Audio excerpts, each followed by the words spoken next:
Welcome to KT media. ఈరోజు musics of మూర్తి అనేది ఒకటైతే రిలీజ్ అయింది. అందులో ఇంతవరకు మనకు క్యారెక్టర్ ఆర్టిస్ట్గా విలన్గా ఎన్నో డిఫరెంట్ క్యారెక్టర్స్ డైమెన్షన్స్ మనకు తెలిసిన అజయ్ ఘోష్ ఇందులో లీడ్ పర్ఫార్మెన్స్, అది మూర్తి క్యారెక్టర్ ఎవరైతే ఉన్నారో అది చేయడం జరిగింది. ఎందుకంటే ట్రైలర్లో కూడా మనం చూసాము తన టైప్ ఆఫ్ ఎలా ఉంటుంది అనేది. కానీ మూవీ చూస్తే మాత్రం నిజంగా ఒక మధ్యతరగతి మనిషి తన కలలను చంపుకొని ఇంటి కోసం, ఫ్యామిలీ కోసం ఎలా ఉంటారు, అలాగే సమాజం కోసం ఎలా కొన్ని గ్రిప్ అవుతుంది.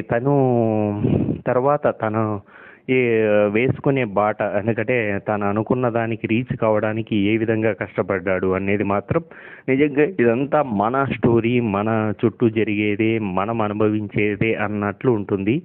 అండ్ ఇందులో Chandini Chowdary as a key రోల్లో, అండ్ ఆమణి గారు, ఇలా ఆల్ క్యారెక్టర్స్ అయితే మాత్రం డైమెన్షన్ చాలా బాగుంది.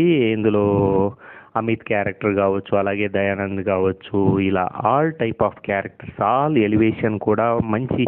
అలాగే ఈటీవీ ప్రభాకర్ చేసిన క్యారెక్టరు ఇలా, ఎందుకంటే ప్రతిదీ మనం కనెక్ట్ అయ్యేటట్లే ఉంటుంది. యాజ్ ఏ న్యాచురల్ వేలో ప్రజెంట్ చేయడం జరిగింది. అలాగే ఒక 50 years తర్వాత డీజే అనేది ఎందుకంటే డీజే టైప్ ఆఫ్ మూవీస్ మనకు మంచి హిట్ అయినాయి. ఇది కూడా ఆడియన్స్లో అసలు ఒక మంచి, ఎందుకంటే మనము ఇంతవరకు అజయ్ ఘోష్ను ఆ టైప్ ఆఫ్ అంత యాక్టివ్గా చూడము. అలాగే ఇప్పుడు మన డీజే టిల్లు ఎలా ఉందో, డీజే బ్యాక్డ్రాప్లో వచ్చిన ఈ సినిమా కూడా మంచి డీజే, ఎందుకంటే తను డీజేకు కష్టపడే విధానము, డీజే గురించి తెలుసుకునే విధానము, అలాగే చాందిని చౌదరికి ఉన్న గోల్స్, ఆ గోల్స్ను ఎలా రీచ్ కావాలని ఇంట్లో వాళ్ళకు నచ్చకపోయినప్పుడు వాళ్ళు ఎలా ఫీల్ అయ్యారు అనేది భానుచందర్ కానీ వీళ్ళందరూ కూడా చేసిన క్యారెక్టర్స్ చాలా బాగున్నాయి. ఎందుకంటే న్యాచురల్ వేలో ప్రజెంట్ చేయడం జరిగింది.